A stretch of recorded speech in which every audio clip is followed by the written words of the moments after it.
guys, it's Erin, and Classicsathon starts on August 1st, so this is my TBR for that. So I was super excited to hear that Lucy the Reader is doing Classicsathon again in August. If you don't know, Classicsathon is a month-long readathon where you read a classic or more. That's basically it. That's all you do. You can see her announcement video. I have linked it below. I did this last year and at Christmas when she did them, and it was super fun, and it's a great way to kind of read all those classics that you've been meaning to get to but haven't yet. I have intended to make this the summer of classics, and that just didn't happen for various reasons, which I'm only slightly mad about.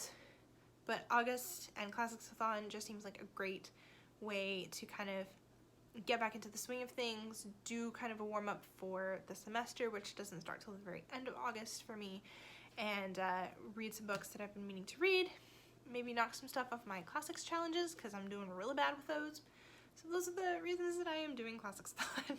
I have an ambitious TBR. This is very maybe. So I'm filming this like 10 days early because I'm going out of town, and I'll be out of town when Classicsathon starts, and I don't think I'll be able to film or edit this video. So tune in at the end of August to see my wrap up, because this might totally change. But right now I have two classics that I am in the middle of that I would like to finish by the end of August at the very latest.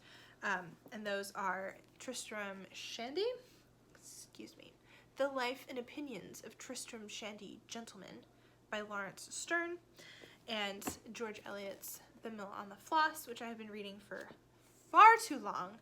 I know with Eliot I always like hit the midpoint and then I'm hooked and I can't put it down, so we're almost there. And it's not like it hasn't been boring. I don't know what I'm doing with my life. It's fine. This is late Victorian. It was published in the 1850s. 1880. Just kidding. Lawrence Stern's Tristram Shandy is an early spoof novel, actually, and it was published in it was published over 10 years between 1759 and 1767, and I can't do math, that's 8 years. 8 years. Can you imagine like starting this in 1759 and then having to wait 8 years to read the end? That would be really annoying. Anyway, this one's really long and it's nuts. I'm on page 115 and the main character hasn't been born yet. George Eliot is fantastic as always, and this is one of my classics challenge goals, is to read this. So we should get going on that one. The next one that I would really like to get to is Wide Sargasso Sea by Jean Rhys. This is a very short novel. It's only that long. About the first Mrs. Rochester.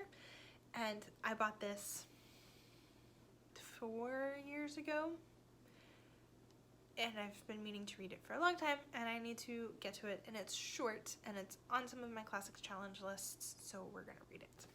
Then some Shakespeare. I started reading Troilus and Cressida and got like through Act 1 and then life. So I would like to finish this. At least one of my goals this summer was to read like all of the Shakespeare plays that I haven't read yet.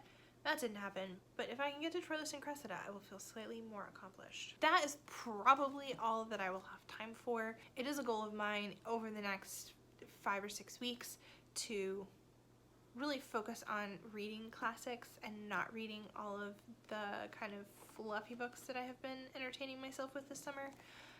Not that that's bad, and I have thoroughly enjoyed it, and I think I needed a break from the kinds of literature that makes your brain work a little bit harder. I needed a break.